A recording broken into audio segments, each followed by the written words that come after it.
Bonjour à toutes et à tous, ici Sébastien de Humanissu Consulting. Aujourd'hui, nous allons discuter d'un sujet qui me touche particulièrement pour le développement personnel et professionnel, l'importance de la formation continue. Cela me touche personnellement puisque l'idée de la création d'Humanissu Consulting est d'accompagner à la performance, mais aussi de former les individus dans la quête d'une amélioration quant au développement personnel, mais aussi développement de compétences professionnelles.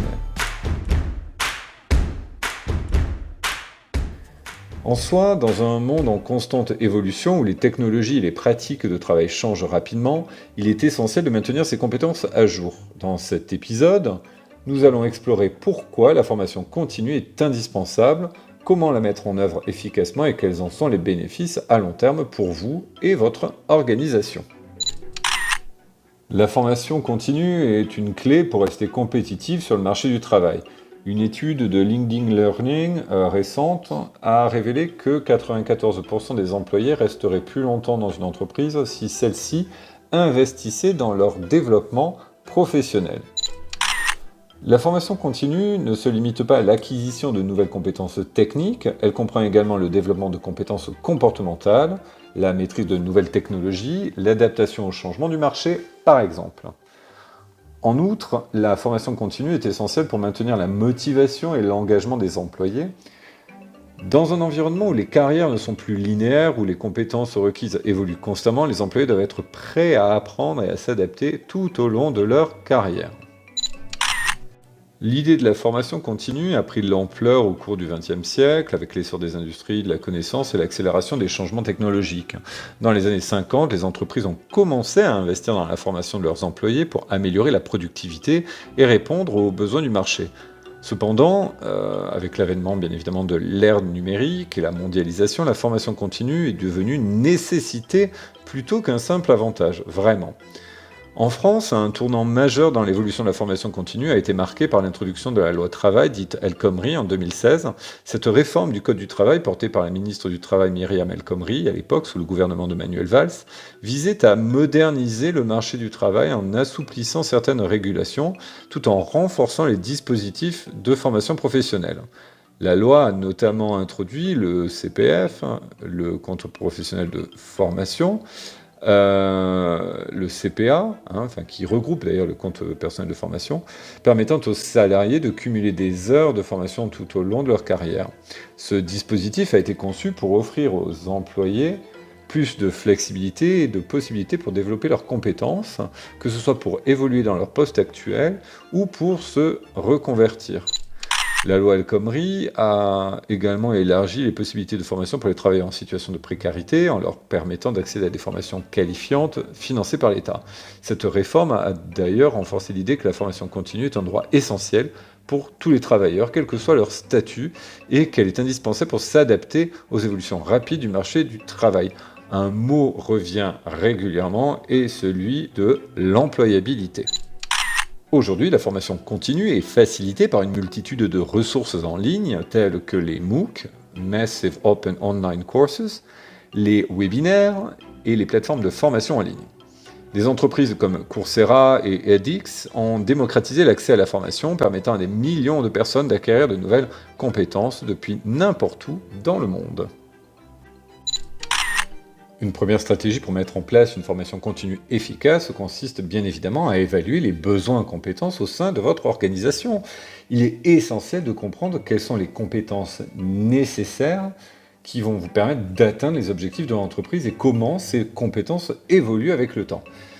Deloitte, dans un rapport de 2021, souligne l'importance de l'évaluation des compétences comme point de départ pour tout programme de formation continue. Alors, les professionnels de la formation et les RH vont lever les yeux au ciel en disant « mais bien évidemment, c'est une évidence, etc. etc. » Oui, mais quand même.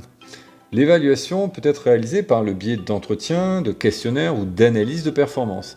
Cette étape permet de définir un plan de formation personnalisé qui répond aux besoins spécifiques de l'organisation et des employés. Pour évaluer les besoins en compétences dans votre entreprise, vous pouvez commencer par analyser les objectifs stratégiques de l'organisation et identifier les compétences clés nécessaires pour les atteindre. Ensuite, réaliser donc des évaluations régulières pour identifier les écarts de compétences et ajuster les programmes de formation en conséquence. Une deuxième stratégie consiste à intégrer la formation continue dans la culture d'entreprise. Pour que la formation soit efficace, elle doit être perçue comme un investissement tant par l'entreprise que par les employés. Cela implique de créer un environnement où l'apprentissage est valorisé et encouragé à tous les niveaux. Un exemple inspirant est celui de Google qui a mis en place un programme de formation appelé Google Garage. Ce programme propose un large choix de cours allant du marketing numérique aux compétences techniques avancées et est accessible à tous les employés. Google encourage ses employés à consacrer 20% de leur travail à l'apprentissage de nouvelles compétences. Ce programme a non seulement permis à Google de rester à la pointe de l'innovation, mais a également contribué à renforcer la satisfaction et l'engagement des employés.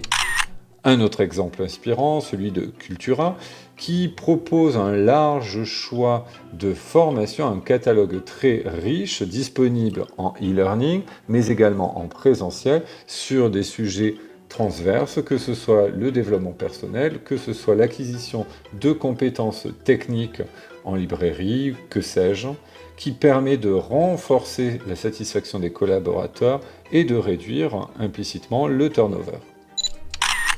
Donc, vous l'aurez compris, pour intégrer une formation continue dans votre culture d'entreprise, il est important de mettre en place des programmes de formation accessibles et pertinents pour vos employés. Encouragez-les à prendre le temps d'apprendre et récompenser les initiatives de formation. Je vous invite à vous assurer également que les managers soutiennent activement le développement des compétences de leurs équipes. Une troisième stratégie est d'utiliser la technologie pour faciliter la formation continue. Les plateformes de formation en ligne, les applications mobiles et les outils d'apprentissage collaboratif rendent la formation plus accessible, flexible et personnalisée. Alors je vais encore citer Airbus, mais c'est pareil pour Cultura. Airbus avait lancé en 2020, je ne sais plus, 2022 peut-être, une plateforme de formation en ligne appelée Airbus Academy. Cette plateforme permet aux employés d'accéder à des cours en ligne, des tutoriels vidéo, des sessions de formation interactive, des webinaires, etc., adaptés à leurs besoins spécifiques. Un article publié par Le Monde a mis en lumière le succès de cette initiative, celle d'Airbus, soulignant que les employés d'Airbus ont enregistré une augmentation de 30% de leur participation au programme de formation grâce à la flexibilité offerte par la plateforme. Airbus a également introduit des technologies de réalité virtuelle pour des formations pratiques en simulation, ce qui a réduit le temps nécessaire pour former les techniciens sur les nouveaux modèles d'avions. Je reprends l'exemple de Cultura qui a introduit des techniques aussi de réalité virtuelle pour des formations en merchandising, permettant ainsi de mieux visualiser les espaces de vente sans avoir à déplacer tout un magasin réel. Pour tirer parti en fait, de la technologie dans votre organisation, envisagez peut-être de mettre en place une plateforme de formation en ligne qui offre une variété de contenus adaptés aux différents besoins de vos employés. Utilisez des outils interactifs et des simulations pour rendre la formation bien évidemment plus engageante et efficace. Mais ça, c'est un autre sujet. Maintenant que ces programmes de formation sont mis en place, il va falloir mesurer l'impact de la formation continue. Et ça, c'est très important pour vous assurer que ces formations répondent bien aux besoins de l'entreprise et des employés. Cela permet également de démontrer un retour sur investissement de la formation.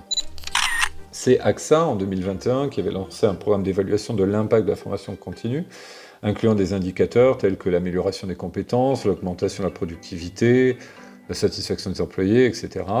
AXA a utilisé des enquêtes post-formation, ce qu'on appelle les évaluations à froid, des analyses de performance et des entretiens de suivi pour mesurer l'efficacité de ces programmes.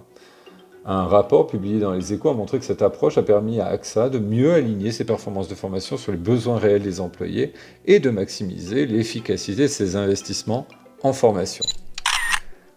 Donc, vous l'aurez sans doute compris, il est important, lorsque vous mettez en place des formations, de mettre également des indicateurs de performance clairs et de les suivre régulièrement.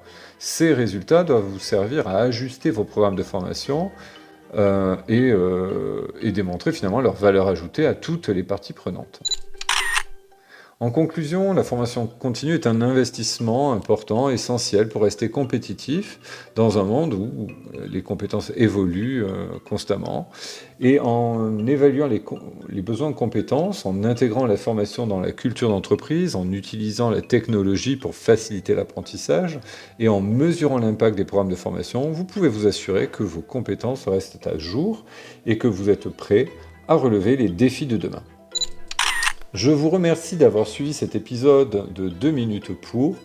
J'espère que vous y voyez un peu plus clair et que vous allez songer à investir dans votre développement professionnel et promouvoir la formation continue dans votre organisation. N'oubliez pas de vous abonner pour ne pas manquer les prochains épisodes et consulter nos vidéos courtes sur LinkedIn et YouTube pour des conseils pratiques et rapides. Vous pouvez nous envoyer vos commentaires et remarques sur info@humanissu.fr ou consulter notre site internet www.humanissu.fr. À très bientôt pour une nouvelle exploration des compétences essentielles pour les leaders d'aujourd'hui.